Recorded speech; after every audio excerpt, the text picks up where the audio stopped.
The new rocket backpack and giant arrow combo is great for so many strategies, and it works extremely well for none other than throwers. So let's break down how you can use throwers with this combo to 3-star any base no matter your town level.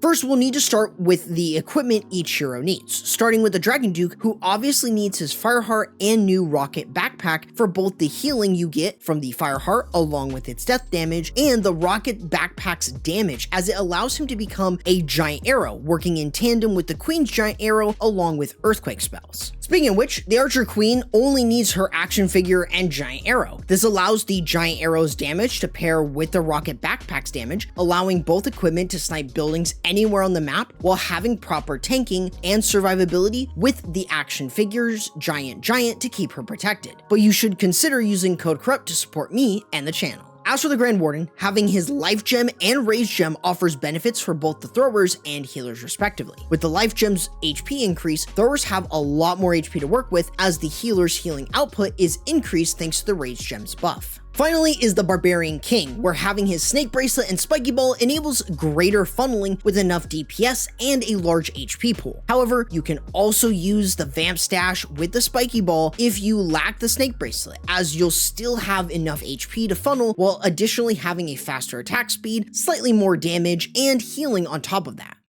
Now for this attack, we'll want to start with the Giant Arrow Rocket Backpack combo. This is mainly used to smash key buildings or defenses, such as the Clan Castle, Monolith, or Revenge Tower. Think of this as a vertical fireball, removing more buildings in a thinner area. Note though that not all bases will give great value, so look for the most you can get, especially if you can take out the CC. That said, you'll need at least 2 earthquake spells if you have the rocket backpack at level 24, with it one-shotting every building in that case with the giant arrow, and at least 3 earthquake spells for a level 21 rocket backpack against buildings with 6,000 HP or more. So when using this, it's best to start with the earthquake spells, using 2 to 3 depending on your rocket backpack's level on different sections of the base before using the giant arrow, oftentimes from either the middle point of a building or from one of the corners, to easily aim it and hit defenses in the path needed, so you can place the Dragon Duke on the opposite side and use his rocket backpack to snipe defenses and buildings easily. This will have the Dragon Duke and the Queen on the same side, clearing out more of a funnel and clearing enough buildings to help the throwers easily path around the base and stay inside the base. But it's also just as easy to support the channel by becoming a channel member with the join button and selecting a tier of your choice.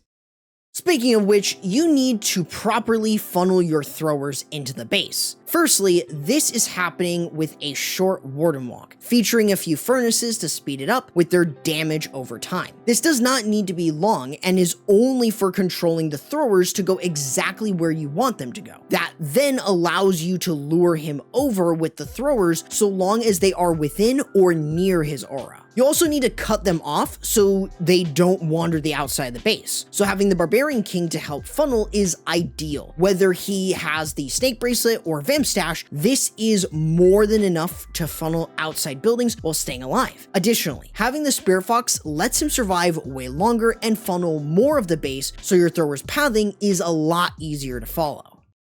Now, with the throwers, you want to have the Warden following them from behind, as you want the full benefits from the Life Gem and Rage Gem. With their long range, you can easily use them to clear buildings on the outside before moving in with the super wall breakers and having balloons for scouting air traps, which should help in keeping your healers alive. You additionally have the troop launcher to help send in tanks for air traps and ways to break walls with wall breakers and the CC Root Rider. As for the spells you'll want to use with this, rage spells increase the throwers' damage by a ton, allowing them to easily crush defenses like it's nothing, while allowing them to move even faster than they already are. Additionally, tome spells are used mostly to divert damage away from your troops and heroes to keep most of your troops alive as they move around the base. Lastly is a revive spell, mainly for the Dragon Duke, as he benefits the most from the revive with his passive enraged ability,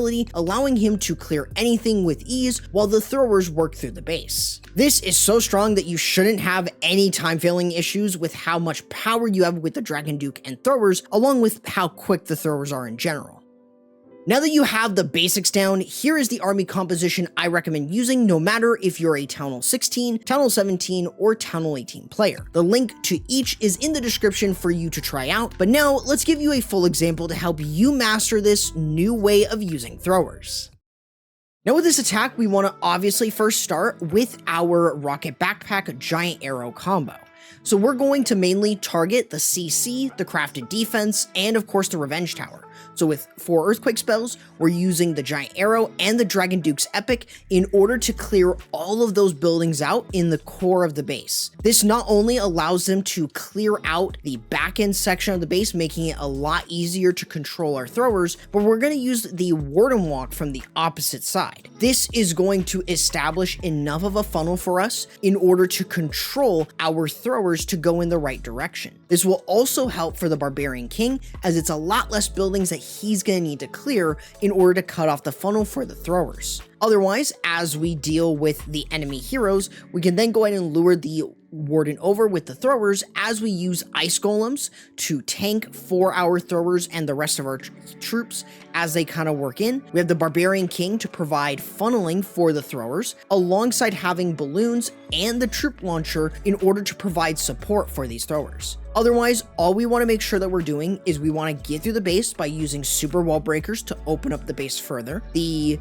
troop launcher is also able to do so as well. You can use the Barbarian King's Spiky Ball in order to do damage around defenses, and you can even use a revive spell to get the Dragon Duke back up. As for your other spells, you've got rage spells to power up the damage of the throwers by quite a lot, while also using totem spells to redirect a lot of the damage away from your troops. Otherwise, from here, you've got other troops in your CC like the Yeti and the Root Rider in order to help break open walls and do tons of damage, while still providing rage spells and totem spells to both buff your throwers and distract defenses away from your throwers, so that way they're able to still move through. Otherwise, as long as you're able to get rid of something like the CC, some core defenses, you should be more than enough. You can also bring a poison spell so you can deal with the enemy CC and just focus on getting the core of the base down. That way you can very easily move through the rest of the base like it's nothing with the throwers, and you shouldn't time fail with this attack because of how quick the throwers are, especially underneath the rage spell, but also because their movement speed is fairly quick. Hopefully this shows the raw power of this equipment combo, and as bases adapt to this, you should still find success with it, especially with other strategies. If you want to check out some other armies you can use, check out my Rocket Backpack video here, but YouTube also thinks you'll prefer this one too.